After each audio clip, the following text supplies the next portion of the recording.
Hello to all my dear students, my name is Sumit Rana. बच्चों, आप सभी का बहुत बहुत स्वागत है आपके अपने इस YouTube channel Sumit Rana BSc classes के ऊपर।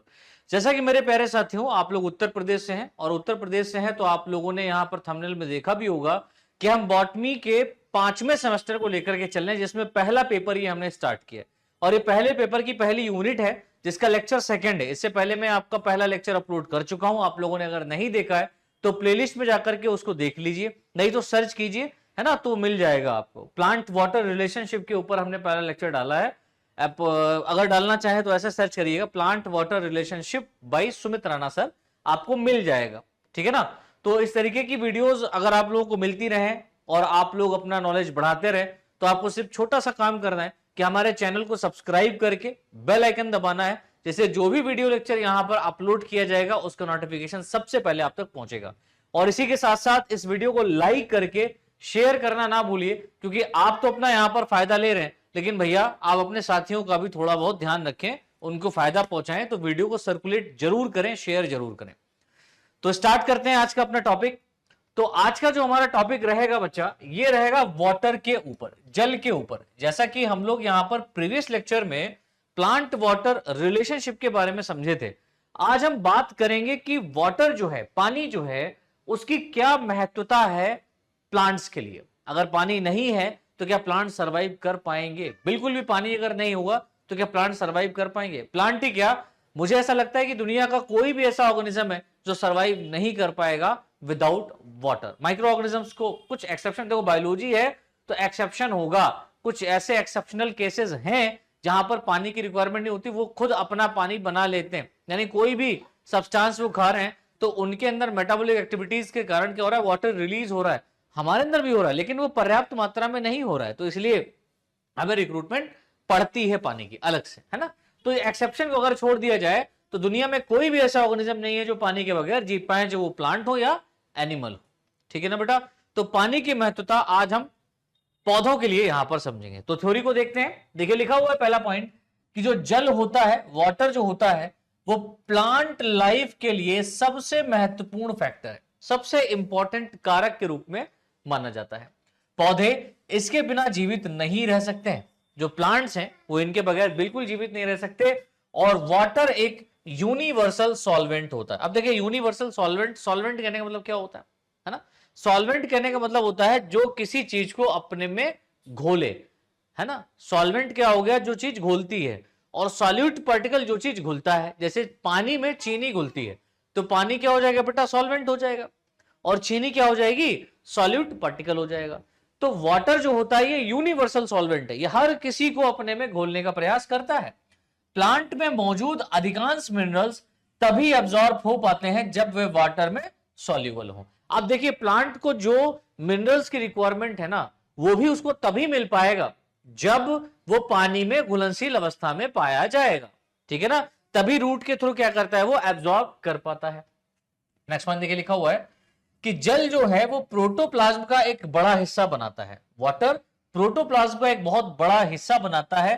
प्रोटोप्लाज्म में होने वाली कई बायोकेमिकल रिएक्शंस, है ना, एंजाइम द्वारा कैटलाइज्ड होती हैं। तो यहां पर जो बायोकेमिकल रिएक्शंस या मेटाबॉलिक एक्टिविटीज हो रही हैं, वो मेटाबॉलिक एक्टिविटीज को एंजाइम के द्वारा क्या किया जा रहा है बेटा, कैटलाइज किया जा रहा है, रेगुलेट किया जा रहा है। और ये एंजाइम्स अपना कार्य वाटर की उपस्थिति में ही कर सकते हैं। अब ये एंजाइम जो है ना, ये बिना पानी के कोई काम ही नहीं कर सकते। तो एंजाइम जो है वो अपना काम वाटर की उपस्थिति में ही करेंगे। तो पानी का बहुत बड़ा रोल है हर एक मेटाबॉलिक एक्टिविटी के लिए। नेक्स्ट पॉइंट देखिए लिखा हुआ है, सामान्यतः वाटर लीफ में लगभग 75%, स्टेम में लगभग 60% और हाइड्रोफाइट्स मतलब जो पानी के अंदर रहते हैं या पानी के अंदर जो पाए जा रहे हैं प्लांट्स, जैसे हम एल्गी की बात करें, है ना, तो इसमें वाटर कंटेंट बहुत अधिक होता है ना। कभी कभी अगर हम बात करें तो 98% तक, है ना, कितना होता है, बहुत अधिक होता है, मतलब 98% तक होता है। और जीरोफाइट की बात करें, जीरोफाइट कहने का मतलब ऐसी जगहों पर प्लांट्स पाए जा रहे हैं जहां पर पानी नहीं है, जैसे रेगिस्तान, डेजर्ट वगैरह की हम बात करें, राजस्थान की बात करें, वहां पर। तो जहां पर आपने देखा होगा किस तरीके के प्लांट्स आते हैं बेटा, कैक्टस टाइप, लाइक प्लांट तो है लेकिन उसमें स्पाइन निकला हुआ है, निकलता है ना स्पाइन, वो कहते हैं अपने घर में बाहर लगा लो ये कैक्टस तो कोई बाधा नहीं आती है। ऐसा नहीं है, एक्चुअल में क्या है कि भैया वो कैक्टस इसलिए बना क्योंकि उसको पानी की रिक्वायरमेंट कम मिली होगी एक समय में, वहां पर उस स्थान पर अगर पानी ज्यादा आ गया तो कोई दिक्कत नहीं, उसको फर्क नहीं पड़ता, क्योंकि उसने क्या किया है, उसके अंदर वाष्पोत्सर्जन की क्रिया ना हो पाए, है ना, गटेशन ना हो पाए, इसके लिए उसने अपने स्टेम से ही प्रकाश संश्लेषण की क्रिया करना शुरू किया, और कोई ऑर्गेनिज्म उसको हानि ना पहुंचा पाए उसके लिए उसने अपनी लीफ को मॉडिफाइड कर दिया स्पाइन्स में, है ना, कांटों में। अब कोई कांटे वाला प्लांट होता है तो क्या उसको कोई भी हर्बीवोरस जाकर के खाएगा? नहीं, अगर खाएगा तो उसको कांटे लग जाएंगे और वो घायल हो जाएगा और धीरे धीरे वो मर जाएगा, क्योंकि वो घाव जो होगा वो सड़ेगा और सड़ करके वो मर जाएगा डेफिनेटली, है ना। तो कैक्टस जो होते हैं वो जीरोफिटिक प्लांट्स के रूप में होते हैं और इनमें वाटर कंटेंट बहुत कम होता है, जैसे हम सामान्यतः 60% या इससे भी कम 60% और उससे भी कम का पानी यहां पर देखने को मिलता है, तथा डॉर्मेंट सीड में केवल 10% वाटर पाया जाता है। किसमें बेटा? डॉर्मेंट सीड, है ना, जो ऐसे सीड जो सुप्तावस्था में पाए जाए, सुप्तावस्था मतलब जहां पर पानी है ही नहीं, वहां पे सीड अगर पड़ा है तो उसके अंदर केवल 10% वाटर ही, लगभग उससे भी कम, लेस देन 10% वाटर वहां पर है, लेकिन जब भी फेवरेबल कंडीशन आएगा वो सीड वाटर को एब्जॉर्ब करेगा और आगे क्या करेगा, जर्मिनेट कर जाएगा। ठीक है, तो इस तरीके से ये पॉइंट हमारा क्लियर हुआ। अब आगे देखिए एक नोट पॉइंट लिखा हुआ है हमारा कि ये मात्रा इतनी कम होती है कि कोई वाइटल फंक्शंस नहीं हो पाता। अब जो डॉर्मेंट सीड है उनके अंदर किसी प्रकार का वाइटल फंक्शन नहीं हो पाएगा, इसीलिए जर्मिनेशन तभी संभव है जब बीज पर्याप्त नमी प्राप्त करे, है ना, जब उसको एक पर्याप्त फॉर्म में वाटर या नम, है ना, मॉइस्चर मिलेगा, तभी वो क्या करेगा बेटा, जर्मिनेट कर पाएगा। ठीक है, देखिए लिखा हुआ है next point, role of water in plant life. Plant life में यानी कि प्लांट के जीवन में, पौधों के जीवन में वाटर का क्या रोल है, क्या महत्व है?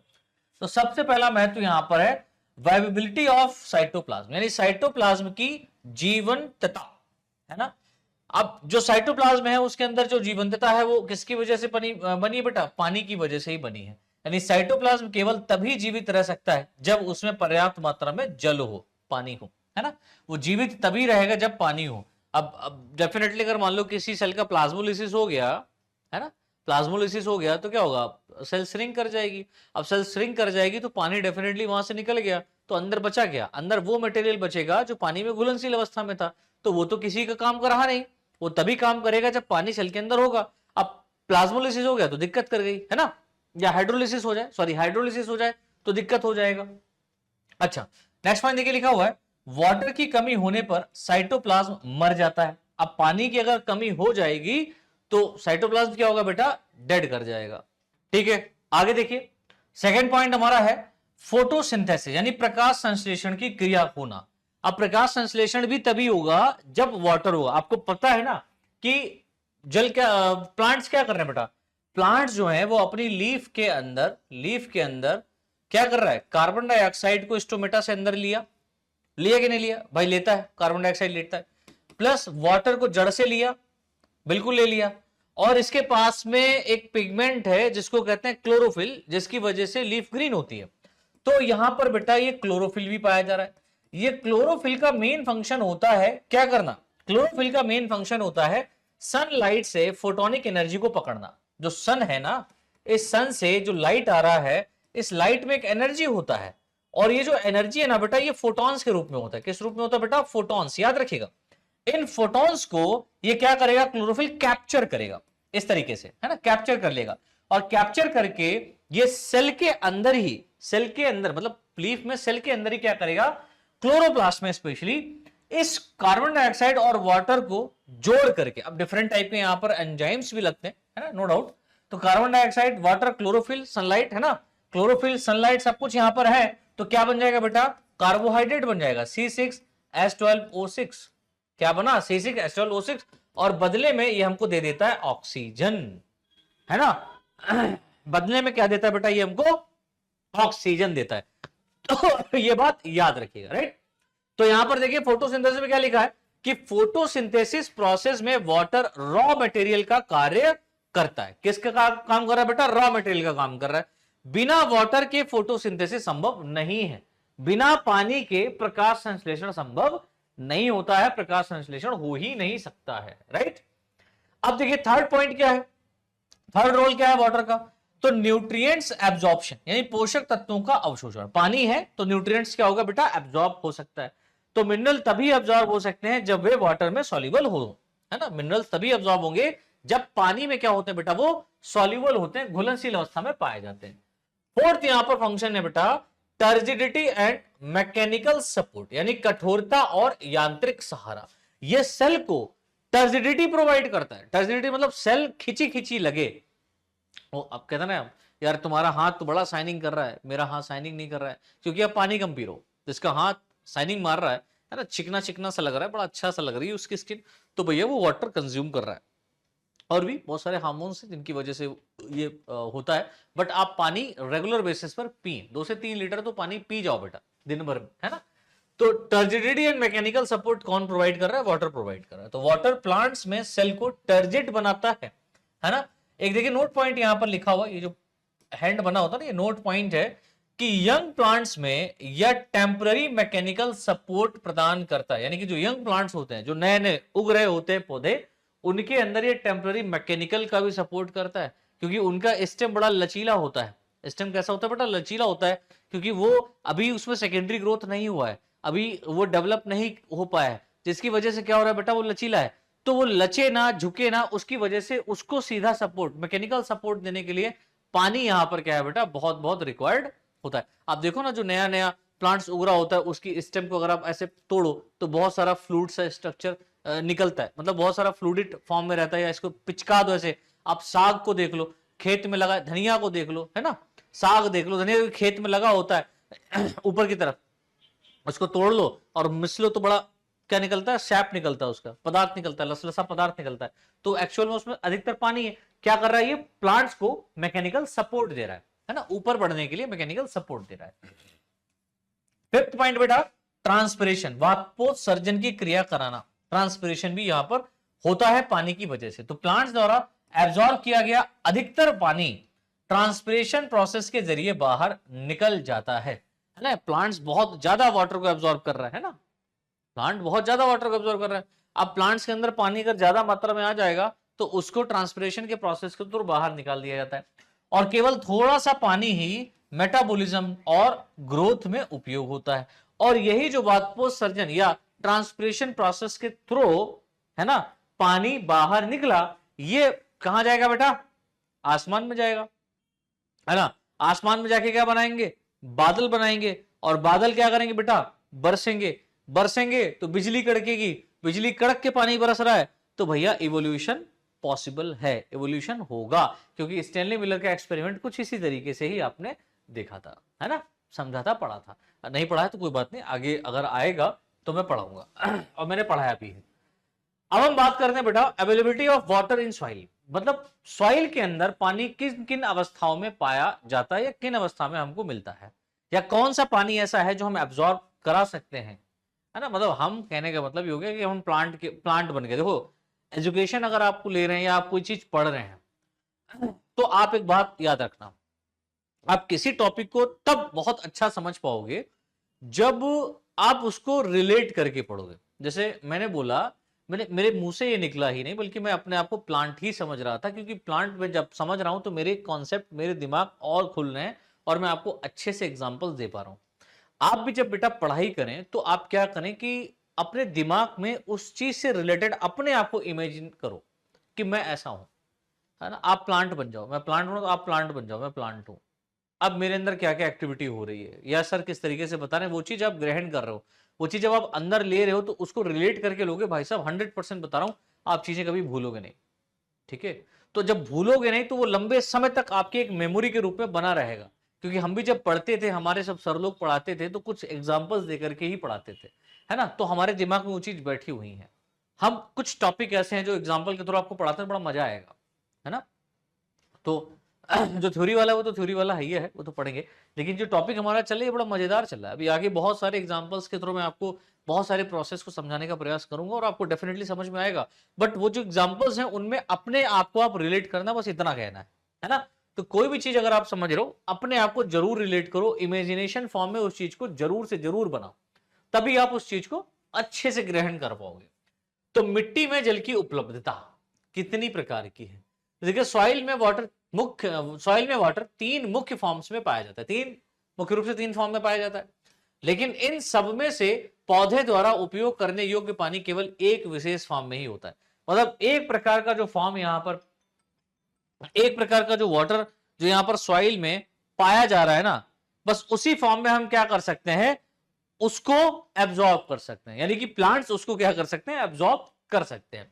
तो देखिए पहला कौन सा यहां पर वाटर का फॉर्म है, तो पहला ग्रेविटेशनल वाटर, या इसको हम फ्री वाटर कहते हैं। ग्रेविटेशनल वाटर या फ्री वाटर क्या होता है, जैसे कि आप समझिए ग्रेविटेशनल करो तो ग्रेविटी, तो कोई भी चीज अगर आप ऊपर फेंकते फिजिक्स में पढ़ते हो वो नीचे आती है, क्यों, क्योंकि नीचे ग्रेविटी है। और ग्रेविटेशनल वाटर कहने का मतलब होता है जब बारिश होता है ना, तो जो अधिकतर पानी होता है वो ग्रेविटी के कारण नीचे चला जाता है, धरती में चला जाता है, घुस जाता है। तो उस वाटर को तो एब्जॉर्ब करना इम्पॉसिबल ही हो गया है ना। या फ्री वाटर, वो एकदम फ्री वाटर है, उससे लेना देना नहीं है। तो जब बारिश होती है तो बहुत सारा पानी सॉइल सरफेस पर जमा हो जाता है। ये पानी ग्रेविटी के कारण नीचे की गहरी परतों है ना, लोअर स्ट्रेटा ऑफ अर्थ में चला जाता है। ठीक है, इस पानी के साथ मिनरल साल्ट भी नीचे बह जाते हैं। ये जो पानी है इसके साथ में जो मिनरल साल्ट है वो भी नीचे की तरफ चले जाते हैं। इस प्रकार का वाटर प्लांट एब्जॉर्ब नहीं कर पाते क्योंकि यह उनकी रूट जोन से नीचे चला जाता है। जहां तक रूट फैली हुई है वहां से बहुत ही नीचे चला गया, तो इस टाइप का पानी ये एब्जॉर्ब नहीं कर सकता। अर्थात ग्रेविटेशनल वाटर पौधों के लिए उपयोगी नहीं है। तो ग्रेविटेशनल वाटर क्या है, that means gravitational water is not useful for plant. ठीक है, तो प्लांट्स के लिए यूजफुल नहीं होता है। उसके बाद में सेकंड हमारा है हाइग्रोस्कोपिक वाटर। हाइग्रोस्कोपिक वाटर ठीक है, लिखा हुआ है सॉइल पार्टिकल अपनी सरफेस पर बहुत ही स्ट्रॉन्ग इम्बाइबिशन फोर्स से कुछ मात्रा में पानी को बांधे रखते हैं।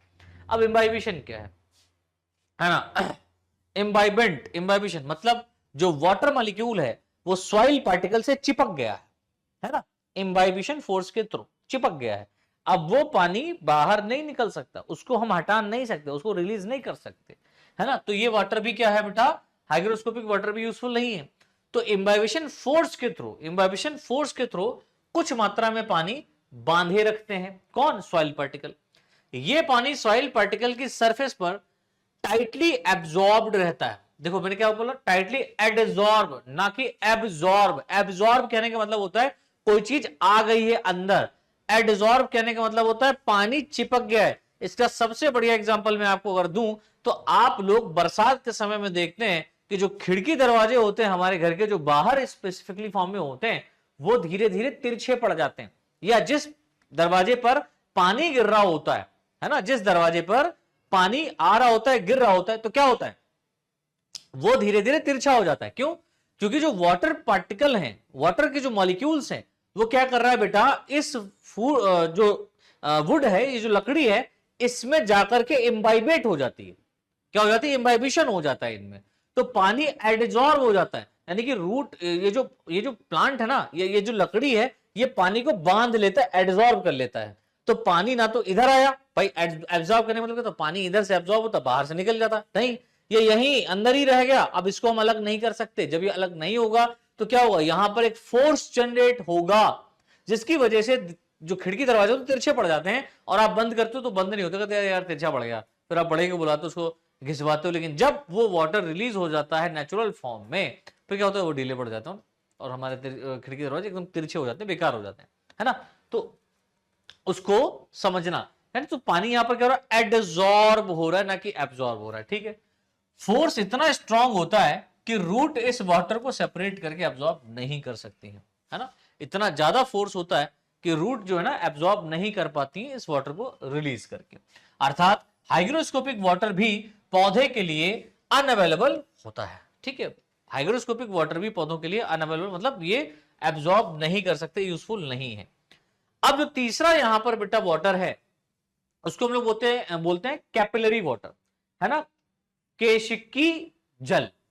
क्या बोलते हैं बेटा, केशिकीय जल। ये कैपिलरी वाटर क्या कहता है, जो सॉइल पार्टिकल है, इसकी सरफेस के चारों ओर एक लूज वाटर की फिल्म यानी ढीली जल परत बनी रहती है ना।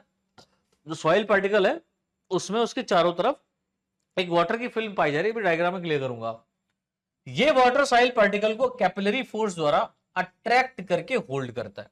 अब ये जो सॉइल पार्टिकल है ना, ये कैपिलरी फोर्स के द्वारा ही अट्रैक्ट करके उसको होल्ड करते हैं।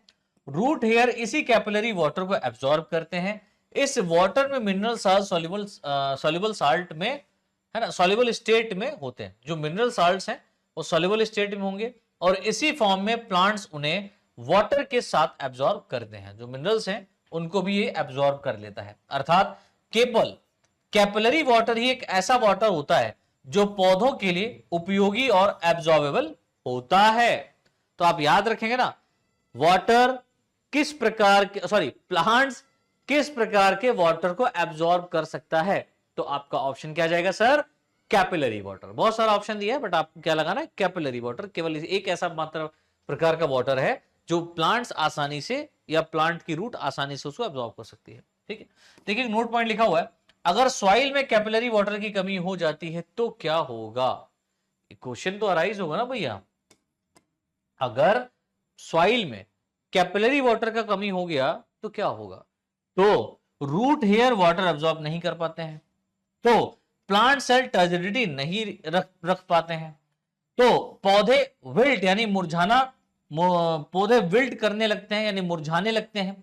अंततः प्लांट सूखकर मर जाते हैं। तो याद रखें, जहां पर भी प्लांट्स लगा हो वहां पर एक लोटा पानी जरूर डालें, एक जग पानी जरूर डालें, और खासकर गर्मियों के समय में, जिससे भैया वहां पर जो उसकी सॉइल है वहां पर कैपिलरी वाटर प्रेजेंट रहे और प्लांट अपनी टर्जिडिटी को ना खोए और वो इस एक हेल्दी प्लांट के रूप में जीवित रहे, क्योंकि प्लांट्स हमको ऑक्सीजन देते हैं बेटा, है ना।